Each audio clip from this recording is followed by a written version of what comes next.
Our guests this morning are two gentlemen. Bernard Outah is the Regional Director at the World Fair Trade Organization, Africa and Middle East. Bernard, good morning. Good morning. How are you? Very well, thank you. Welcome to Kenya's biggest conversation.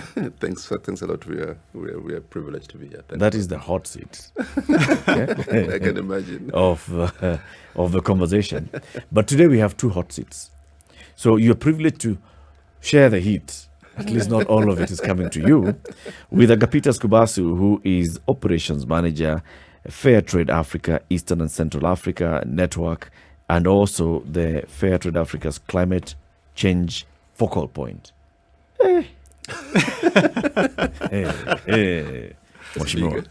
Mheshimiwa, karibu sana. Yeah, pleasure meeting you, Eric. Tuko nyuma yako mheshimiwa. Asante. Ile kitu yote unataka, ground iko na wewe.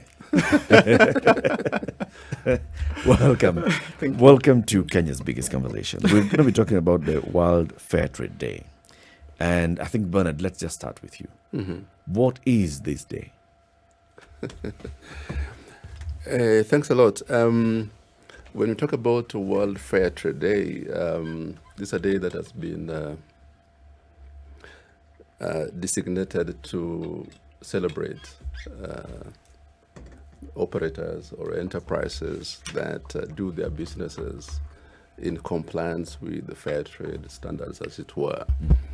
And so on the second Saturday of every year, we come together and bring all these actors together across the world, and just to celebrate the small farmer somewhere in Kiambu or in Kisii or in Machakos, and just to showcase what is it that they're doing different from the ordinary conventional operators.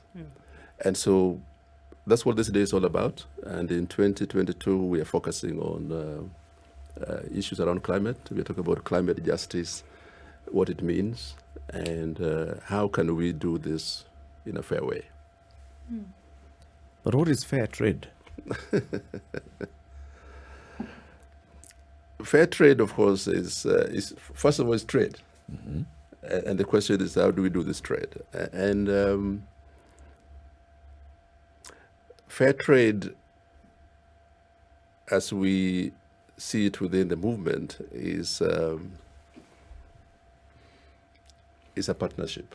It's a trade that embraces a long-term partnership between the operators, whether you are producing or buying or selling, but this relationship needs to be long-term. So it's not walking into the market and meeting someone for the first time and buying something from them and you never see them again.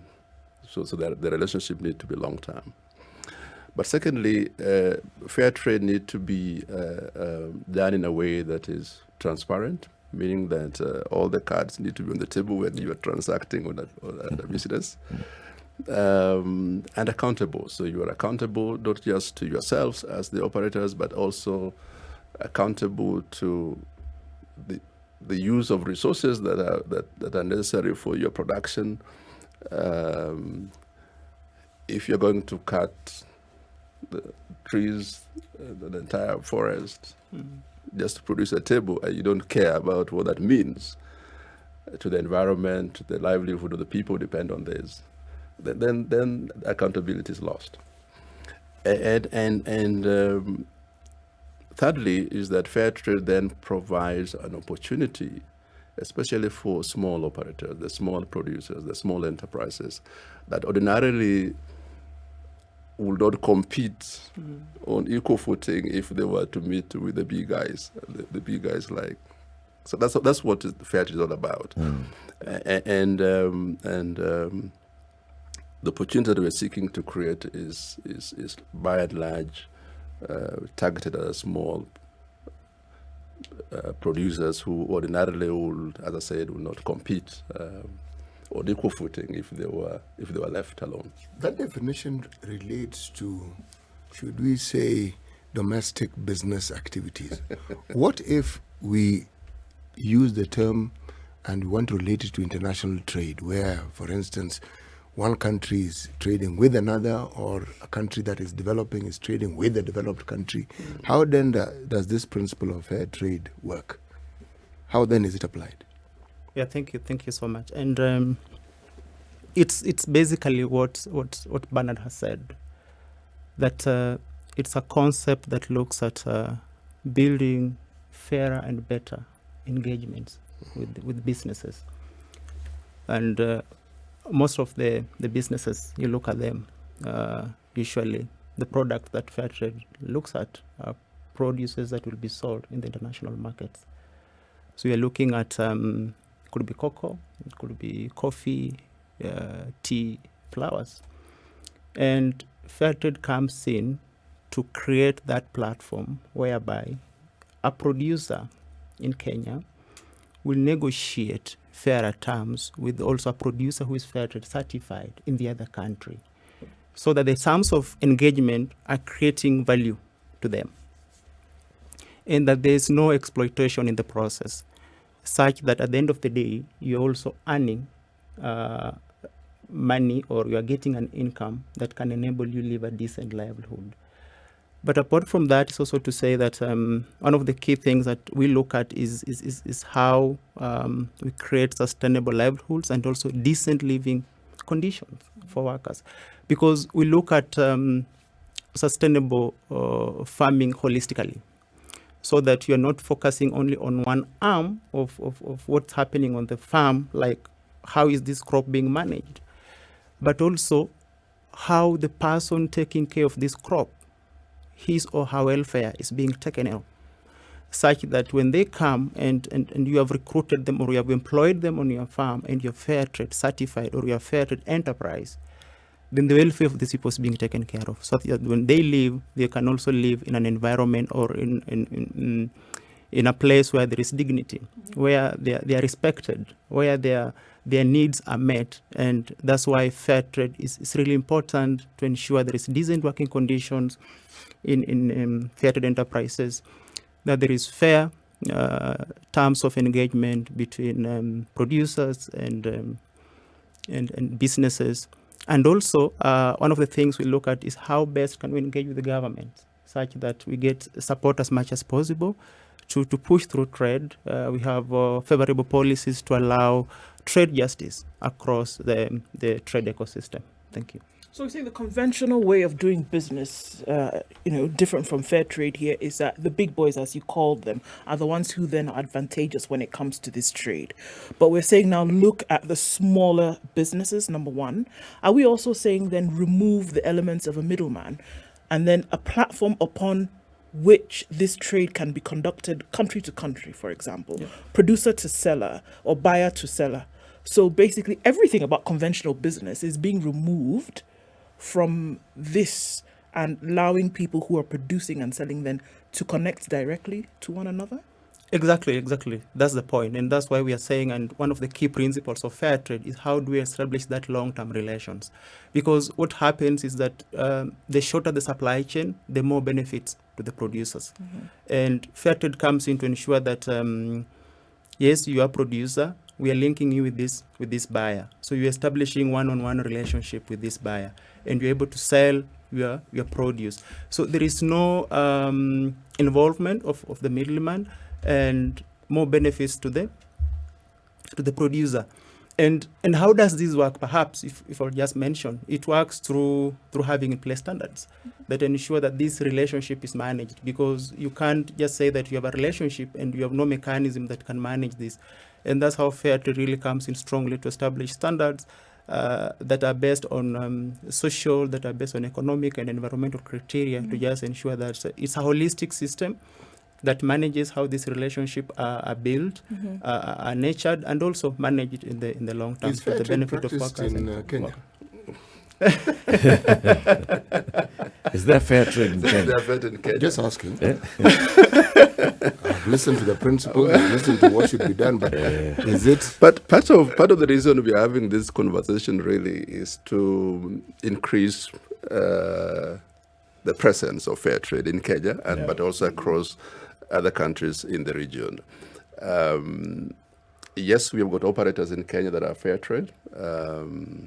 in different sectors. I'm going to ask you for examples. Yes, but go I'll on.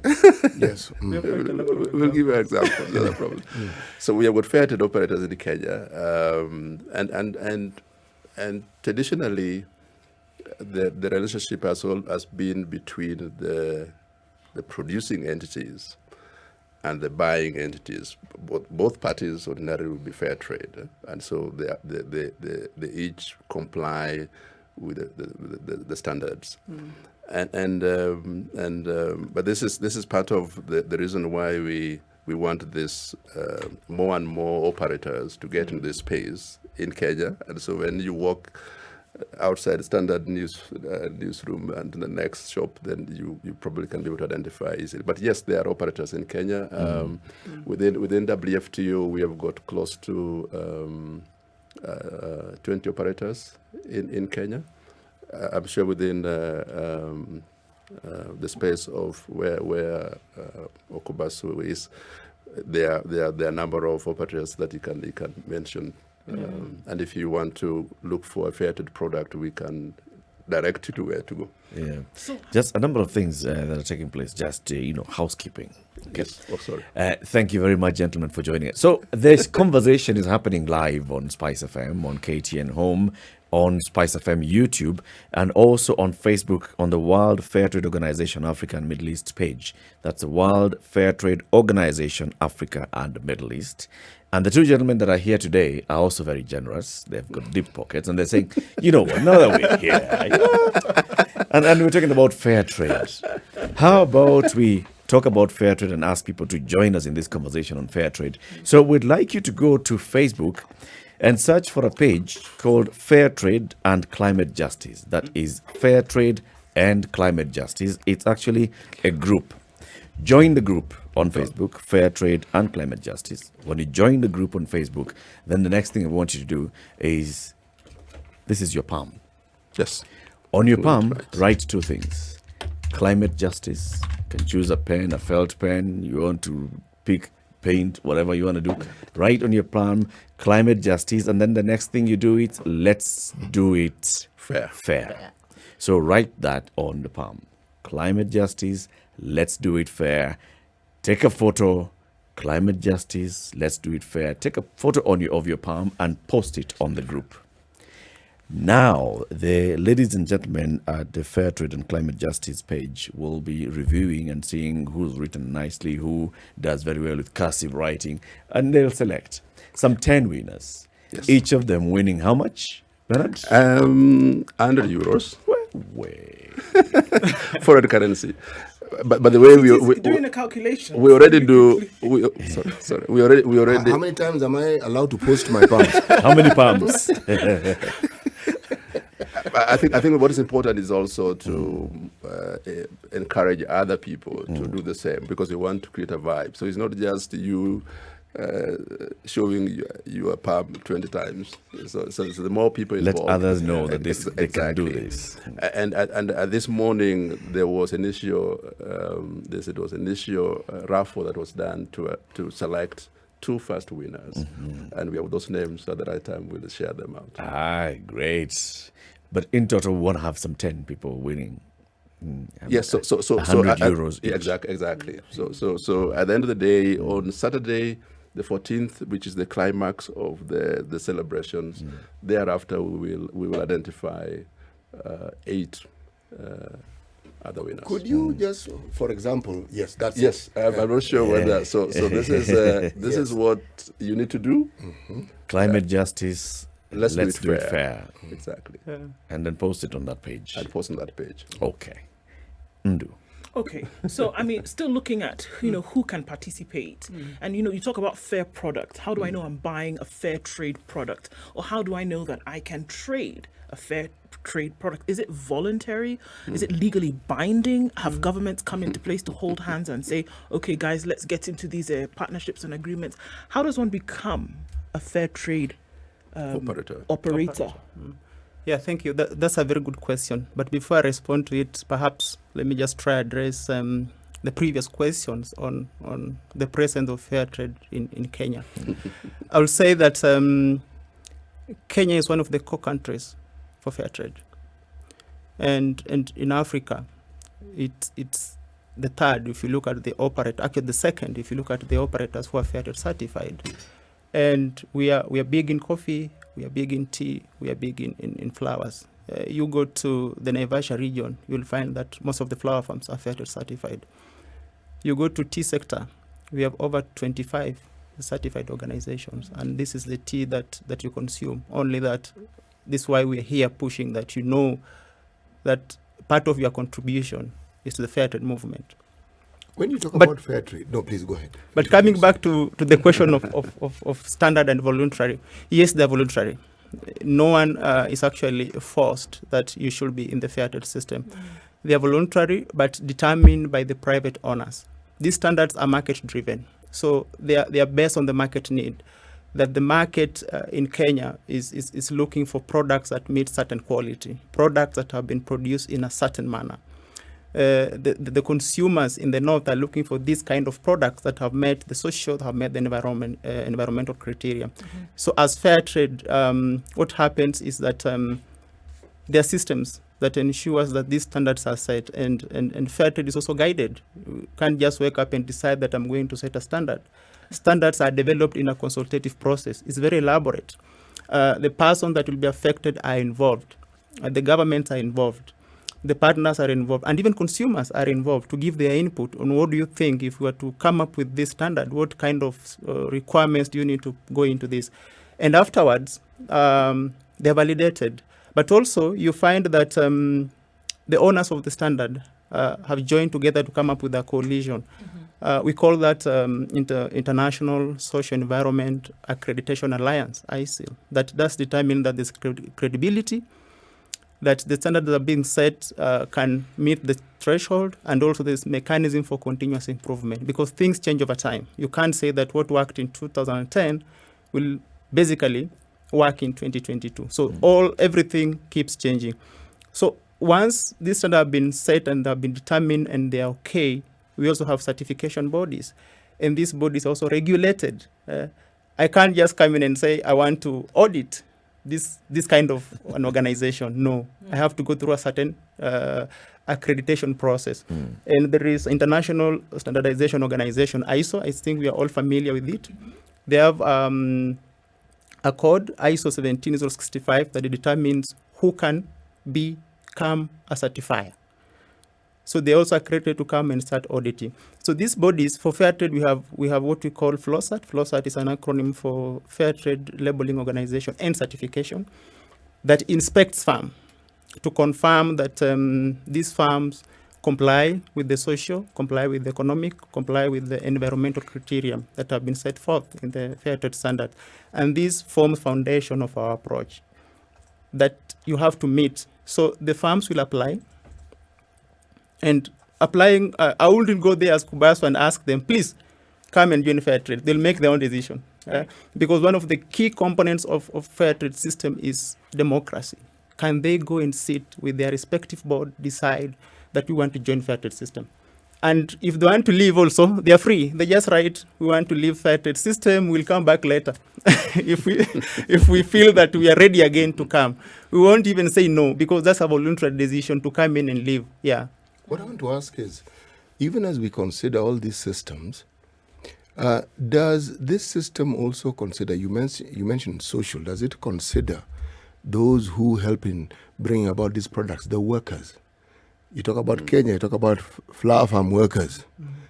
You talk about the tea, the workers in those firms. You talk about coffee. Is their interest looked after? And what criteria do you put in place? Do you consider the minimum salary? Do you consider the working conditions? Do you consider habitation conditions? In fact, you're right. And just to add that fair trade does not just look at agricultural sector. It also looks at non-agricultural sectors. So if people are producing other handmade products, if it was, I would say, textile or baskets or other body products. So it's a whole range of products that fair trade can look at.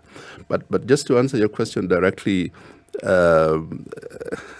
workers and producers, these entities are key to fair trade, and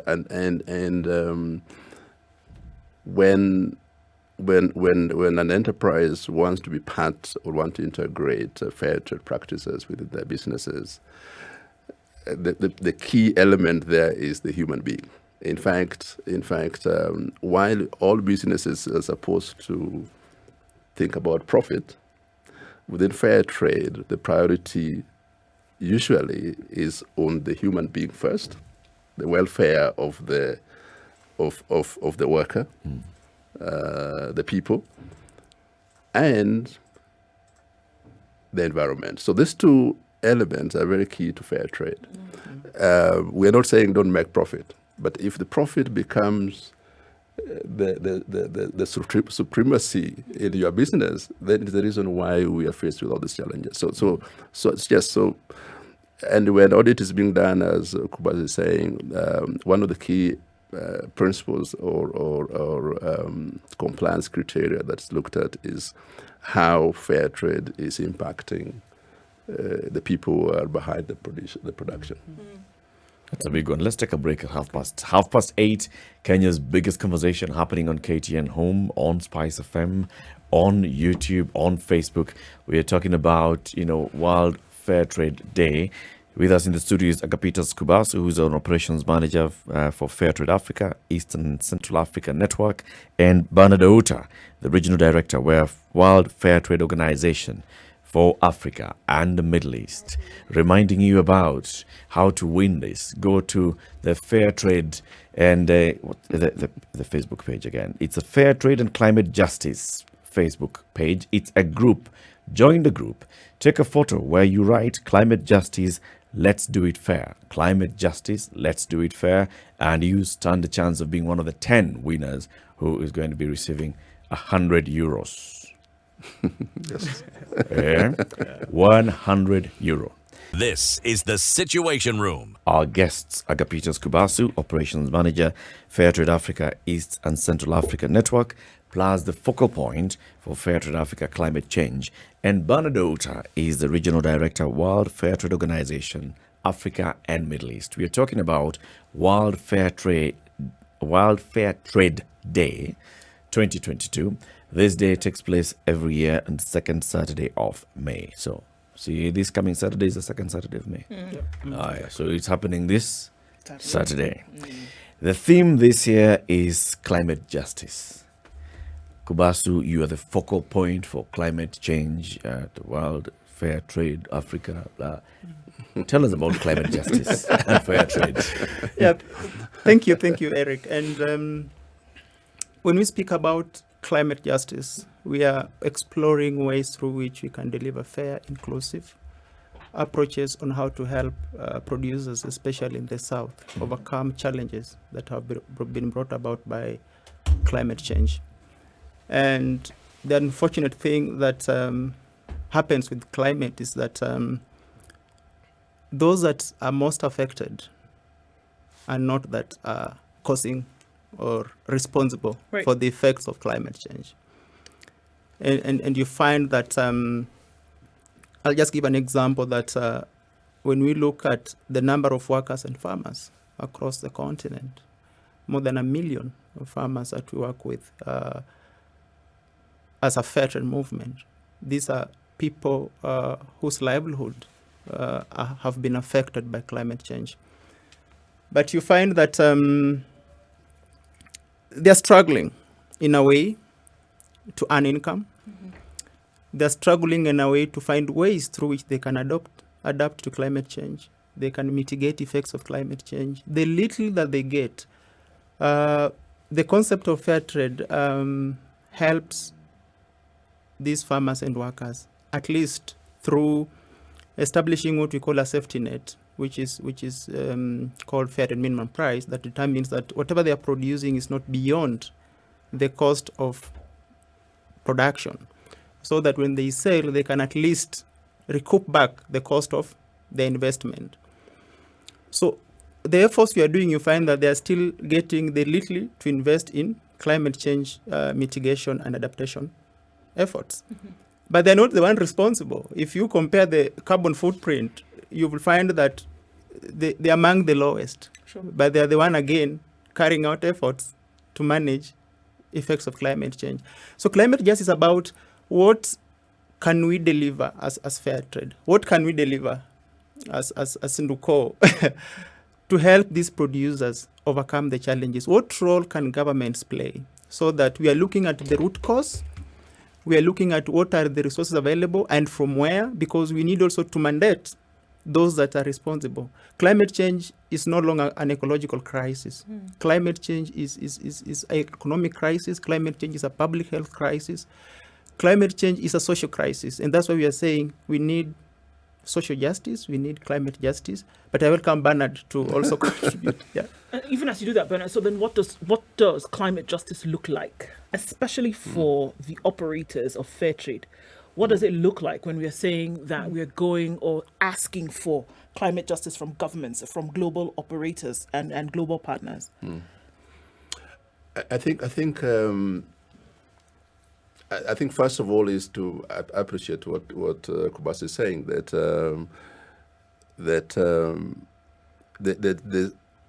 the people who contribute, the people who are affected most by issues around climate change are the people who contribute to it least. Yes. So when discussions are being held, when decisions are being made to address this problem, then it is important that there's fairness in that decision, that resources then are made available in an equitable way, that then the people who suffer most from the impact of climate change that happens somewhere else can also get equitable share of those resources. I think that's one important point. Secondly, it's also to acknowledge that if you look at a lot of fair trade practices, what a lot of producers are using, the technology and the rest, the production itself is done in such a way that it contributes least to it impacts least to climate change, and therefore partners and governments, they need to come in and support this kind of production practices, which then ensures that we can keep our environment safe. We can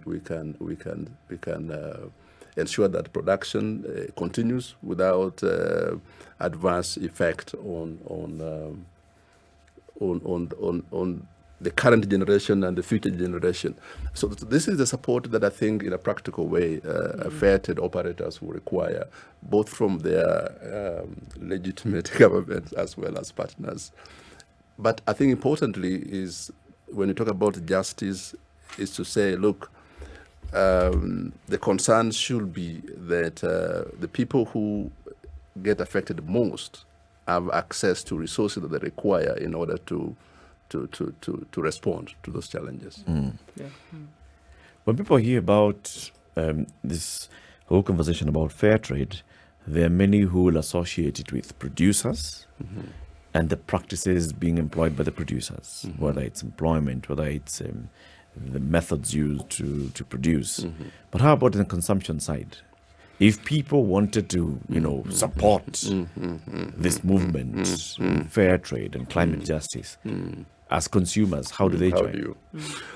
In fact, we say, of course, fair trade is based on standards that the operators comply with, they integrate in their systems.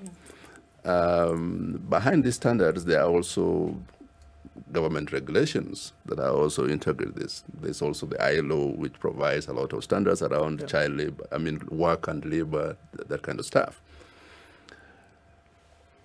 And if you look at business practices in the majority of our operators, that's where the challenge is. Even with existing regulation, that's still a problem. And the only person that I think can make a very significant difference in all this is the consumer.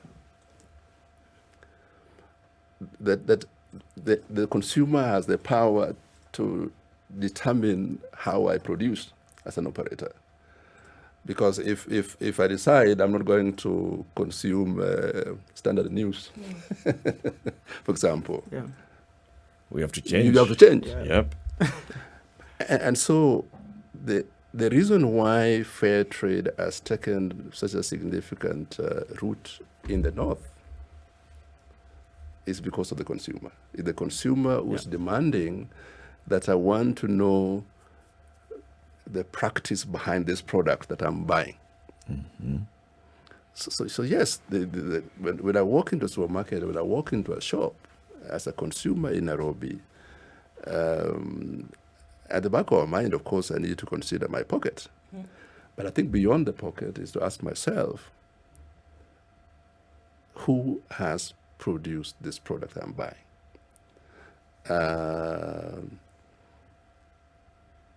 How has it been produced? And so I think this is the most important support that we want to invite the Kenyan population, And that South African requires a population. lot of awareness and engagement. But true, I agree, and this is part of what we're doing. And just to be, I think this conversation has to begin to question the source. the source of the product. Doesn't it also require an immense amount of structural support? Because here we are saying that if you're going to run the traceability element, I want to know where my cabbage came from, for example. I don't know where. I don't know who the farmer was. I don't know what fertilizer they used. I don't know what was the chemical compound of the soil. But you've given an example of other parts of the globe when they can do that. But then you have the structure has been set up, so you know everything, and it's logged into a system. So I know Kubasu want to jump in, but I think that's so fair trade system is one of those infrastructure or structure that you can use as a basis of saying, yes, when I see this, then I can begin to trust that 1, 2, 3, 4 things have happened. And you can actually interrogate. Exactly. Okay. And so one of the ways that fair trade has done this in many jurisdictions is the use of a label. A mark of quality. A mark of quality, a mark of standard, so that when you see it on a particular product, then that enough communicates to you that certain things have happened behind this product that I'm buying. And you can trust that, yes, this has happened. Who places that label on the product? Okay. The operator who... So for example, if...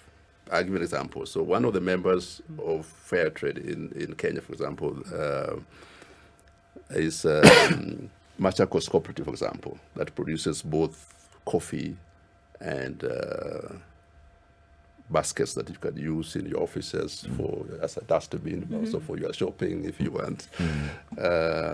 So once Machakos meets the criteria or complies with the standard, then they have got the opportunity and the right to use the label on their product, whether it's on their coffee or when they're branding their basket. So they have got the opportunity and the right to use that as long as they've been able to comply with those requirements, yes.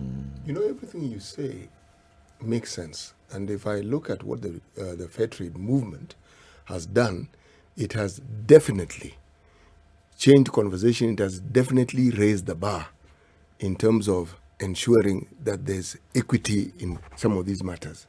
However, to compare what happens in the developed countries with the developing countries would be a bit unfair, because people in the developed countries have the luxury of being able to question. When you are talking about someone whose main concern is how to survive, not live, how to survive on a daily basis, I'm using the word luxury, they rarely have the luxury of questioning some of these things. It's not that they can't, because in many instances, to question it, even at your place of work, means a termination of your job. Just to raise your voice. Now, how then does fair trade ensure, with all the things that we have said, that the voice of the worker, the very basic worker, is protected so that they are able to say, folks, I know you guys have this label and this, we are the ones who produce these things, but it is not meeting the standards that you people speak of. We look at our living conditions, we look at our wages, it doesn't quite meet the master. See, the consumer, you say, may have a choice. Not really. The choice you're talking about is whether I'm going to be alive today or whether I'm going to have the luxury of sitting and questioning, so this thing, was it produced under the sun or was it at night under the moon?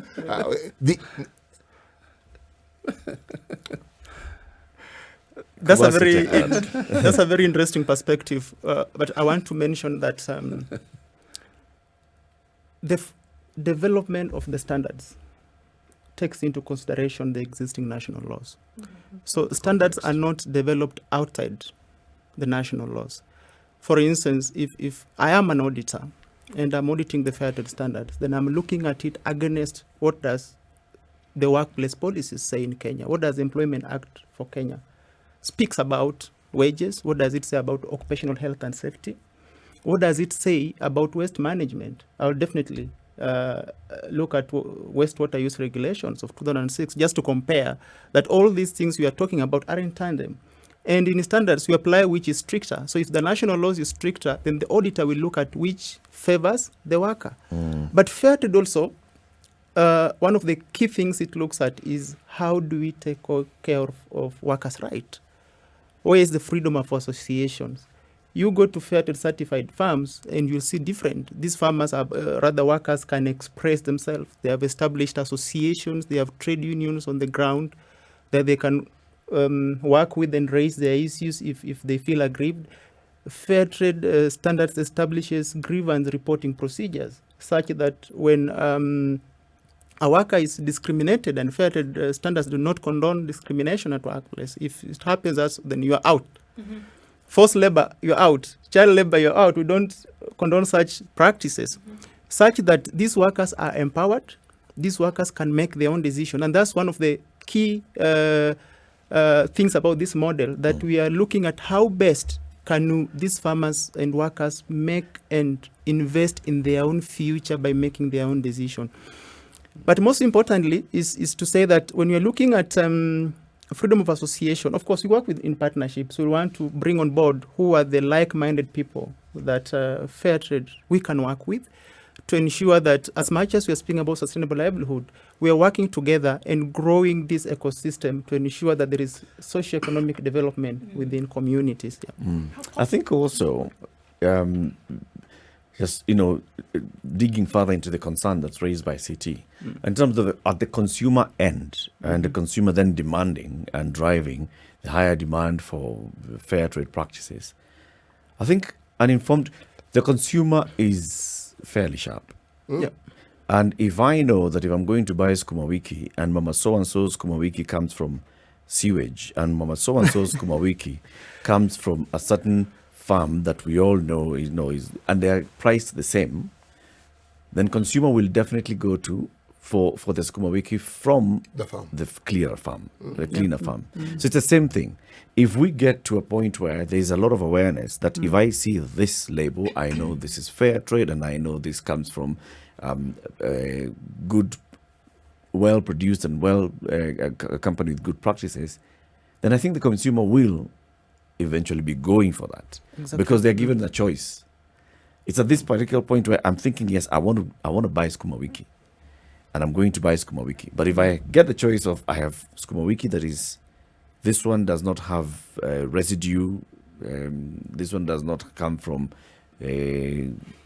those sewer places, this one does not have, I go for that one.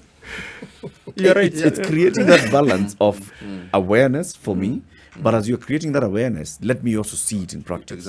Exactly. And I think it's not enough to say that we are transferring a practice from somewhere else and bringing it here. I mean, if you look at the principles of fair trade, there are things that we practice every day. We did them as much. we have challenges, of course. I mean, if for economic reasons, I mean, the consumer here would probably not have as much choices as a consumer somewhere in UK. But ultimately, I think if you look at the practices that Fairtrade is advocating for businesses to integrate, it's good for me, it's good for you, it's good for the consumer. Ultimately, I think this conversation has to begin, and ultimately, I think we need to get a gradually buy-in so that people begin to appreciate what is, I mean, the impact that a bad business practice will cause to all of us is so big that I think as a consumer, I need to be concerned. I need to begin to ask questions. Sure. I mean, I think when we look at protection of farmers, for example, is one topic that has really been in the limelight. And how far then does this go? Because then some farmers who, I mean, we saw the movement when farmers were uprooting coffee bushes and tea bushes because they said, how does this really benefit me at the end of the day if I make nothing? So for those who maybe would say this is interest intensive in certain markets, do they also have an opportunity to play here? Or is it just reserved for certain products where maybe the politics of commercialization is not so heavy?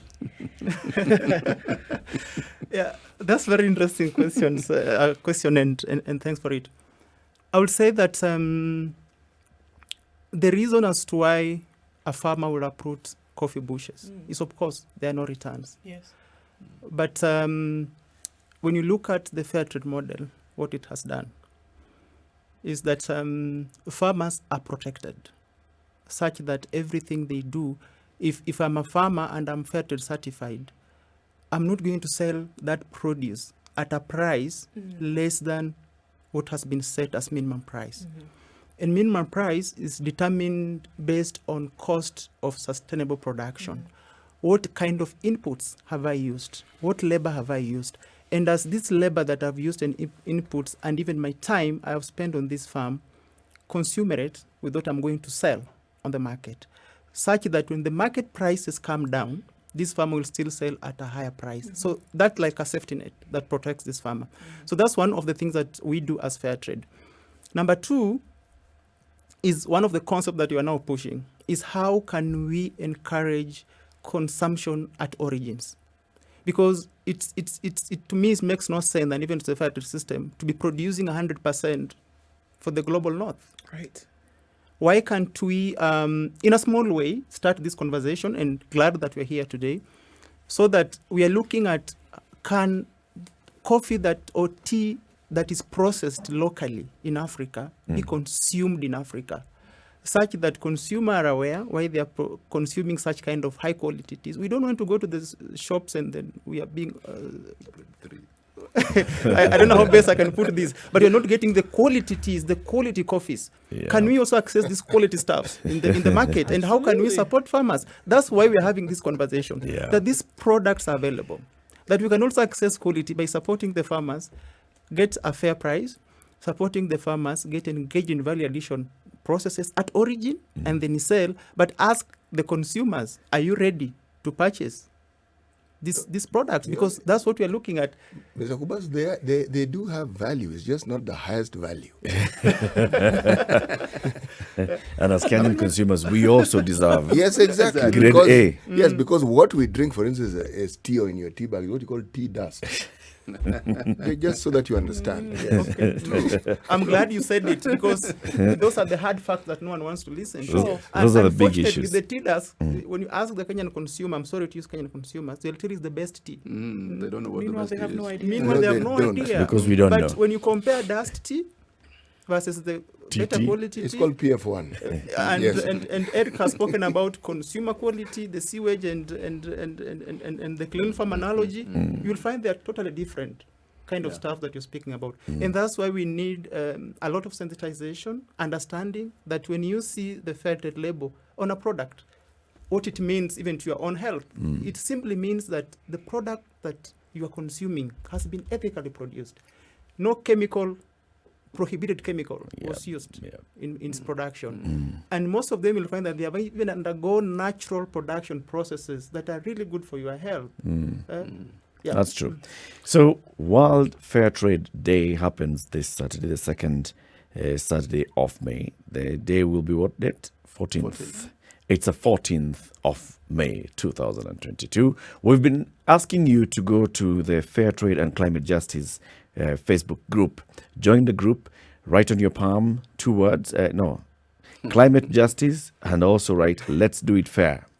Climate justice now, let's do it fair. Take a photo, post it on the Facebook page, and Bernard Outah, who's the regional director, World Fair Trade Organization for Africa and Middle East, is promising to give 100 euros to 10 winners. We have 2 already that have been selected by the team at World Fair Trade. Maybe you want those names? Yes.